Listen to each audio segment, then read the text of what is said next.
Okay. I looked this word up to make sure I had it right.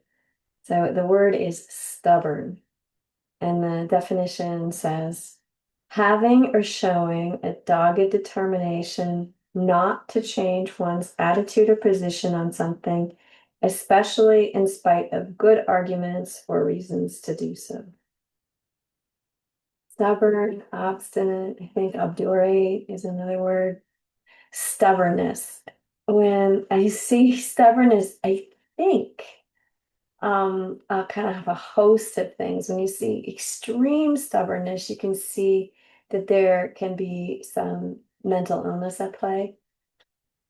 Um, there can also be it's just a lack of maturity, a real childishness, a stuck, a stuck at a developmental state, younger than where you should be at.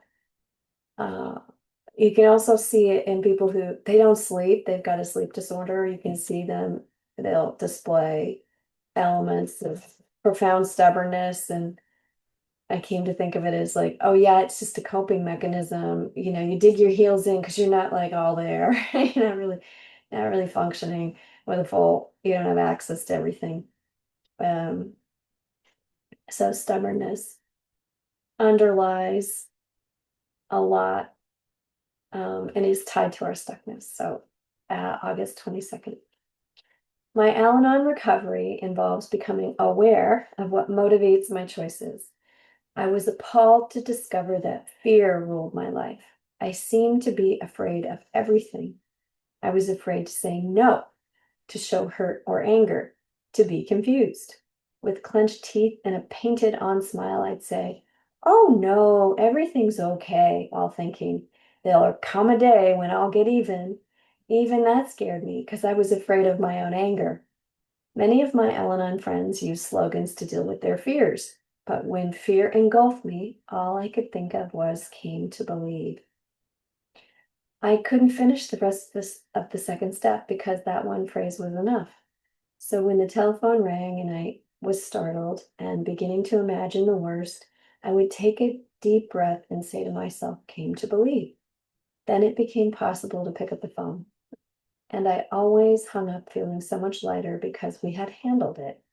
Today's reminder, before taking any action, I need only remind myself that I am in the care of a higher power. Whether the words I say, you say, help, or let go and let God, or came to believe, I know that my higher power and I can deal with whatever we are facing. And the quote says, we turn our will and our life over to the care of God as we understood him. A higher power is like a friend who really cares about us and wants to share our problems. And that's from Alateen, One Day at a Time. So what I see is this entrenched stubbornness, this refusal to cry out to God for help. It's incredible. Just, it's baffling to me at times.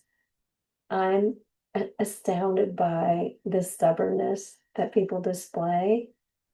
And so I match that with prayer and patience. Blessings on your day.